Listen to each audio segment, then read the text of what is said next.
கேப்டனாக மாறி விராட் கோலி கொடுத்த ஐடியால சவுத் ஆப்பிரிக்கா அணியை 55 ரன்ல ஆல் அவுட் பண்ணியிருக்காங்க இந்திய பவுலர்கள். இந்திய விசஸ் சவுத் ஆப்பிரிக்கா இவங்க ரெண்டு பேருக்கும் இடையான இரண்டாவது டெஸ்ட் மேட்ச் கேப்டவுன்ல தற்போது நடந்துட்டு இருக்கு. இன்னைக்கு முதல் நாள் டாஸ் அவுட் சவுத் ஆப்பிரிக்கா அணி பேட்டிங்கை தேர்வு செஞ்சாங்க. சவுத் ஆப்பிரிக்கா அணியில ஓப்பனிங் பேட்ஸ்மேனா மார்க்கரம் எல்கர் ஓப்பனிங் பேட்ஸ்மேனா வந்தாலும் மூன்றாவது ஓவர்ல ரெண்டாவது பால் 5 ரன் இருக்கும்போது முதல் விக்கெட்டா மார்க்கரம் 10 பாலுக்கு 2 ரன் அடிச்சிருக்கும் போது சிராஜ் போட்ட பால ஜெய்ஸ்வால் வேற லெவலில் ஒரு கேட்ச் எடுத்திருப்பார். அடுத்த விக்கெட் 5வது ஓவர்ல 3வது பால் 8 ரன் தண்ணி இருக்கும் போது போன மேட்ச்ல சதம் அடிச்ச இந்த மேட்ச்ல அதனுடைய கேப்டனா செயல்பட்டு இருக்க எல்கர் 5 பாலுக்கு 4 ரன் அடிச்சிருக்கும் போது சிராஜ் போட்ட பால கிளீன் போல்ட் ஆயிட்டு வெளில போயிருப்பாங்க. இந்த ஐடியா கூட விராட் கோலி தான் கொடுத்திருப்பார். ஸோ அடுத்த விக்கெட்டா 8வது ஓவர்ல 3வது பால் 111 ரன் அடிச்சிருக்கும் போது 3வது விக்கெட்டா ஸ்டூப்ஸ் இந்த மேட்ச்ல அறிமுகமாயிருப்பார். அவர் 11 பாலுக்கு 3 ரன் அடிச்சிருக்கும் போது பும்ரா போட்ட பால ரோஹித் சர்மாட்ட கேட்ச் கொடுத்துட்டு வெளில போயிருப்பார். இந்த ஐடியாவும் பாத்தீங்கன்னா விராட் கோலி தான் கொடுத்திருப்பார். அதாவது விராட் கோலி ரோஹித் கிட்ட ஹெல்மெட்டை போட்டு அந்த இடத்துல நில்லு அவங்க தான் அடிக்கிறான் அப்படிங்கிற மாதிரி ஆலோசனை பண்ண அதுக்கப்புறம் தான் ரோஹித் சர்மா அந்த இடத்துல நின்றுபார். ஸோ கேட்ச் வந்திருக்கும். 4வது விக்கெட்டா டானிஞ்சி ஜோசி 17 பாலுக்கு 2 ரன் அடிச்சிருக்கும் போது சிராஜ் போட்ட பால கேஎல் ராகுல்கிட்ட கேட்ச் கொடுத்துட்டு வெளில போக அடுத்த விக்கெட்டா டேவிட் 5 பாலுக்கு 21 ரன் அடிச்சிருக்கும் போது சிராஜ் போட்ட பால ஜெய்ஸ்வால்கிட்ட கேட்ச் கொடுத்துட்டு வெளில போயிட்டாங்க.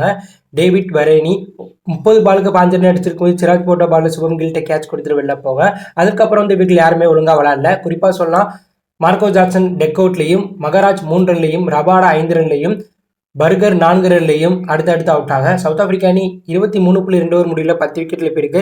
55 ரன்கள் மட்டுமே அடிச்சு முதல் செஷன்ல வெறும் 23.2 ஓவர்லயே 55 ரன் அடிச்சு 10 விக்கெட்டு டெஸ்ட்ல எழுந்து ஒரு மோசமான சாதனை படைச்சிருக்காங்க.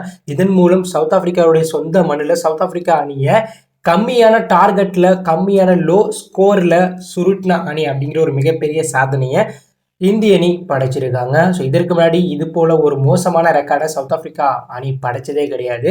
இதற்கு முக்கிய காரணம் சிராஜ் தான். அவர் இந்த மேட்ச்ல 9 ஓவர் வீசி 3 மெடன் ஓவர் போட்டு 5 ரன்களை விட்டு கொடுத்து 6 முக்கிய விக்கெட்டை எடுத்து சம்பவம் பண்ணார். மேலும் இந்த மேட்ச்ல சிராஜ் ஒரே இன்னிங்ஸ்ல 6 விக்கெட் எடுத்தது மூலம் சவுத் ஆப்பிரிக்கா மண்ணில் இந்திய பவுலரா 6 விக்கெட் ஒரே இன்னிங்ஸ்ல எடுத்த முதல் வீரர் அப்படிங்கிற சாதனை படைச்சிருக்காரு. அதே போல இந்த மேட்ச்ல பும்ரா 2 விக்கெட்டும் முகேஷ்குமார் 2 விக்கெட் எடுத்து சம்பவம் பண்ணியிருக்காங்க. மேட்ச்ல இந்திய அணி அபாரமா விளையாட முதல் மேட்ச்ல இந்திய அணி இன்னிங்ஸ் வித்தியாசத்தில் தோத்தது முக்கிய காரணம். அது மட்டும் இல்லாமல் இந்த மேட்ச்ல விராட் கோலியும் பல ஐடியா கொடுத்து களத்தில் பார்த்தீங்கன்னா ரோஹித்துக்கு இணையாக கேப்டனாக செயல்பட்டார். அது மட்டும் இல்லாமல் பல ஃபீல்ட் செட்டப் பண்ணார். சிராஜுக்கும் ஒரு சில ஐடியா விராட் கோலி கொடுத்தார். இந்த வீடியோ இந்த புகைப்படங்களும் இணையத்தில் தற்போது வைரல் ஆகிட்டு இருக்கு. ஸோ 55 ரன்குள்ள முதல் இன்னிங்ஸ்ல சவுத் ஆப்பிரிக்கா அணியை சுற்றி இருக்கனால கண்டிப்பாக இந்திய அணி முதல்ல பேட்டிங் ஆடி டீசெண்டாக விளையாண்டாலே ஒரு 300 ரன்களுக்கு மேலே அடிக்கலாம். ஸோ அப்படி அடித்தா கண்டிப்பாக இந்தியாவும் இந்த மேட்ச்ல இன்னிங்ஸ் வித்தியாசத்தில் ஜெயிச்சு சவுத் ஆப்பிரிக்கா அணிக்கு பதிலடி கொடுக்க வாய்ப்பு இருக்கு. ஸோ இந்திய அணி இந்த மேட்ச்ல ஜெயிக்க வாய்ப்பு இருக்கா? இந்திய அணியுடைய அபார பந்து வீச்சை பற்றி நீங்க என்ன நினைக்கிறீங்க? அப்படி ஒரு கருத்தை கமெண்ட்ல லீவ் பண்ணுங்க. மறக்காம நம்ம சேனலை சப்ஸ்கிரைப் பண்ணி ஃபாலோ பண்ணுங்க. தேங்க்யூ ஃபார் வாட்சிங்.